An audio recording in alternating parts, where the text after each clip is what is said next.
Retos sociales en México y Latinoamérica en el siglo XXI.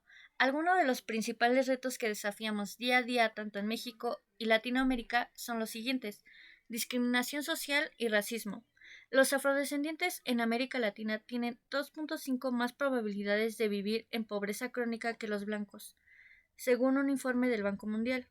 Además de tener mayores tasas de pobreza, los afrodescendientes tienen menor años de escolarización, experimentan más desempleo y están poco representados en cargos de tomas de decisiones tanto públicas como privadas. El informe asegura que aunque ha habido avances, aún queda mucho por hacer para eliminar las barreras estructurales. El Banco Mundial asegura que los afrodescendientes representan la mitad quienes viven en la pobreza extrema como Brasil, Colombia, Ecuador, Panamá, Perú, México y Uruguay, aunque solo el 38% de la población conjunta de estos países.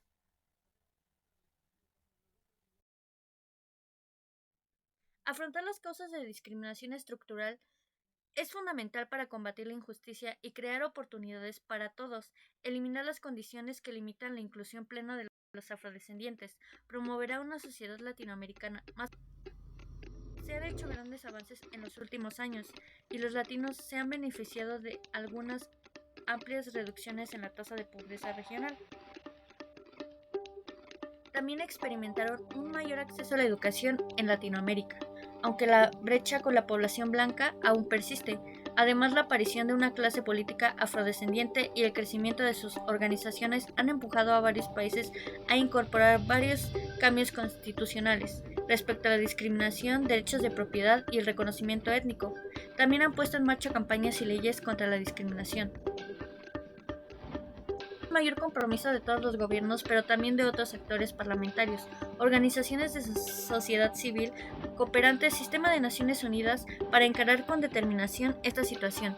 Educación, uno de los factores más relevantes por tomar en cuenta en estudios sobre la educación en la región latinoamericana es la condición de pobreza de las familias. La situación de pobreza limita el acceso a la educación y obstaculiza el aprovechamiento de los estudios y de las oportunidades. Es necesario apreciar de modo dinámico y multidimensional. La Oficina Regional de Educación para América Latina y el Caribe señala que entre el 2000 y 2010 el promedio de personas cuyos ingresos le situaban bajo la línea de la pobreza disminuyó del 43.9% hasta el 35.4% entre los países del área. El análisis de la relación pobreza-educación se encuentra la presencia de la población originaria en la región. Este tipo de población se concentra básicamente en zonas rurales, lo que representa dificultades adicionales a la expansión de la educación formal en América Latina. Para satisfacer las necesidades de acceso con equidad y posibilidades reales de desarrollo para todos. Algunas de las soluciones es la necesidad de considerar las diferencias en términos de acceso a las TICs y el desarrollo de destrezas de manejo funcional de las mismas, sino también en términos de las capacidades de los estudiantes de diferente contexto sociocultural, de dar un uso efectivo a las tecnologías para su aprendizaje. Esta segunda brecha digital distingue entre aquellas que tienen las competencias y habilidades necesarias para beneficiarse del uso de las computadoras y quienes no las tienen, competencias que están estrechamente vinculadas al capital social, económico y cultural de los estudiantes. Inestabilidad laboral.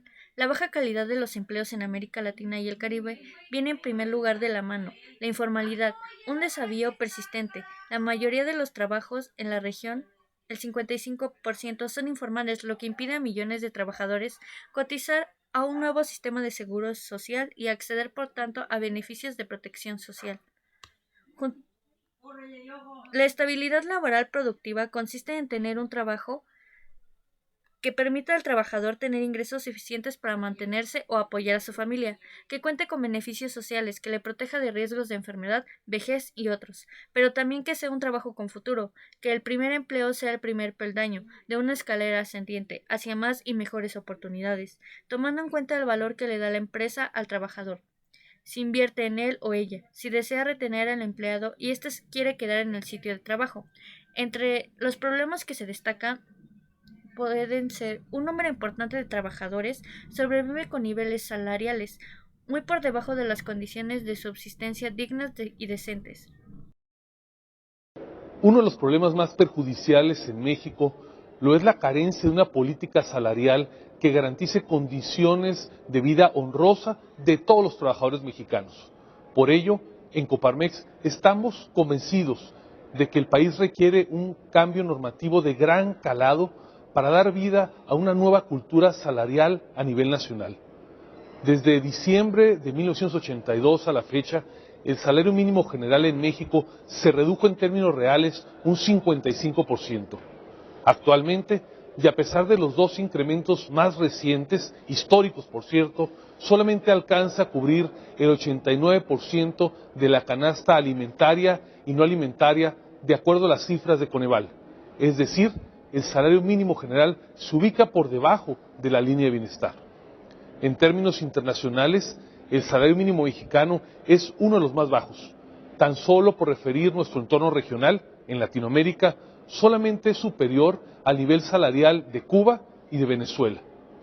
De hecho, el promedio en la región latinoamericana es de $335 mensuales, mientras que en México es de solo $142. Esa brecha salarial limita el desarrollo del país. Para revertir esta situación, una de las propuestas que se han discutido recientemente en el Poder Legislativo Federal es la desaparición de la Comisión Nacional de Salarios Mínimos, la CONASAMI.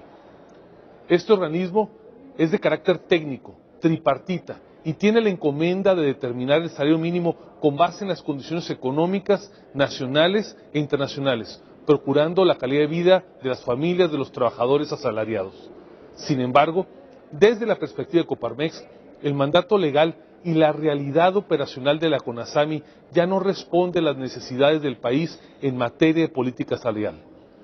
La CONASAMI tiene hoy un mandato limitado y no tiene, en cambio, la capacidad legal para definir y administrar una estrategia amplia de remuneraciones para el país que vaya mucho más allá de la fijación de los salarios mínimos. Hoy es el momento coyuntural para transformar la CONASAMI en una institución que esté a la altura de los desafíos que enfrenta México. La propuesta de la Coparmex es transformar a la Comisión Nacional de Salarios Mínimos, la CONASAMI, en la Comisión Nacional de Remuneraciones, la CONARE, que cuente con un mandato ampliado para desarrollar y administrar la Política Nacional de Remuneraciones. Nuestra propuesta va de la mano con las mejores prácticas fijadas por otros gobiernos del mundo. En Perú, por ejemplo, la institución encargada de fijar el salario mínimo es el Consejo Nacional de Trabajo y Protección del Empleo. Contrario a la CONASAMI, este consejo tiene una mayor capacidad de influir en la política salarial, pues regula la concertación de políticas en materia del trabajo, de promoción del empleo, de capacitación laboral, así como la promoción de la protección social. De igual manera, la Comisión Permanente de Políticas Salariales y Laborales de Colombia tiene un mandato mucho más amplio. Esta comisión está encargada de fomentar las buenas relaciones laborales, así como de fijar la política salarial y laboral en convenio, claro está, con los representantes patronales y de los trabajadores.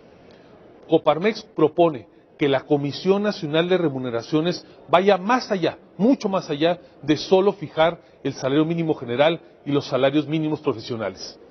Que tenga múltiples atribuciones que vayan desde la elaboración de políticas salariales y de prestaciones de largo plazo hasta el desarrollo de políticas tributarias que potencien el poder adquisitivo de los trabajadores. Estimamos que la Comisión Nacional de Remuneraciones debe ser un órgano tripartita, colegiado, en el cual se desarrolle una política salarial que tome en cuenta distintos puntos de vista. Es decir, que esté integrada por profesionales en una dirección general, pero desde luego con representantes patronales de los trabajadores y del gobierno. Asimismo, consideramos pertinente que tenga objetivos de corte transversal en materia salarial y de remuneraciones. Esto es, una comisión mucho más ambiciosa, que pueda dar cumplimiento efectivo al mandato constitucional de garantizar un salario digno para todos los trabajadores. De igual forma, es relevante que la Comisión Nacional de Remuneraciones considere que la remuneración total de los trabajadores y las condiciones laborales exceden el ámbito salarial, pues implican también las prestaciones. En este contexto, proponemos un órgano consultivo con participación honoraria de representantes de la Secretaría de Hacienda, del sistema de admisión tributaria, de la Coneval, del Banco de México, del INEGI, del Instituto Mexicano de Seguro Social, del Infonavit, del Infonavot y desde luego de la CONSAR, que se conviertan en entes de esta reingeniería de la compensación laboral mucho más allá del salario. Ahora bien, para que esas políticas se lleven a cabo de manera responsable y factible, es importante que la Comisión Nacional de Remuneraciones cuente con un grupo de expertos que apoyen permanentemente el desarrollo de insumos y análisis para determinar la política salarial siempre con base en criterios técnicos. La justicia social no está peleada con la técnica y el mandato de la Comisión debe ser armonizar ambos objetivos. Persisten altas tasas de informalidad y precariedad laboral, especialmente entre trabajadores menos calificados y pertenecientes a los deciles más bajos del ingreso nacional. Algunas de las soluciones es fomentar el comercio, profundizar las reformas laborales, extender al máximo los procesos de negociación colectiva y los derechos de los trabajadores, continuar con políticas de crecimiento salarial que estimulen los mercados internos, continuar con altos impactos del gasto y la inversión pública. Maltrato a la mujer y feminicidios. La violencia de género ocurre de forma sistemática en nuestra región. No conoce fronteras, afecta a mujeres y niños de todas las edades y sucede en todos los espacios, en lugares de trabajo, en la participación política y comunitaria, en el transporte, la calle, la escuela y en centros educativos. Y sin duda en los propios hogares. De acuerdo con encuestas nacionales de 6 países de la región, entre el 60 y 76% de las mujeres ha sido víctima de violencia por razones de género en distintos ámbitos de su vida. Además, en promedio, 1 de cada 3 mujeres ha sido víctima o vive violencia física, psicológica y sexual, lo que conlleva el riesgo de la violencia letal, el feminicidio.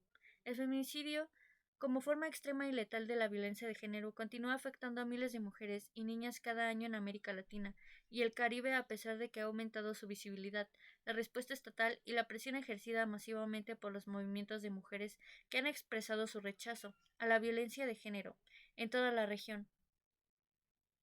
Al menos 4.091 mujeres fueron víctimas de feminicidio en 26 países. En América Latina, las tasas más elevadas de feminicidio se registran en Honduras, República Dominicana, El Salvador, aunque estos 3 países registran una disminución respecto a 2019, al igual que Bolivia, Brasil, Colombia, Guatemala, Paraguay, Puerto Rico y Uruguay. Argentina, Chile, México y Nicaragua mantuvieron las mismas tasas de feminicidio que en el 2019, mientras que Ecuador, Costa Rica y Panamá registraron un aumento en comparación con el año anterior. De ellos, Panamá declaró el incremento más significativo.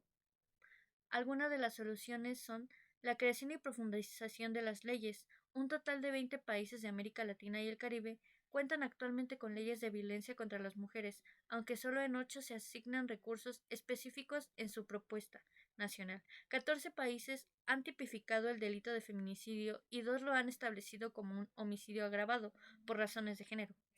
Empoderamiento económico.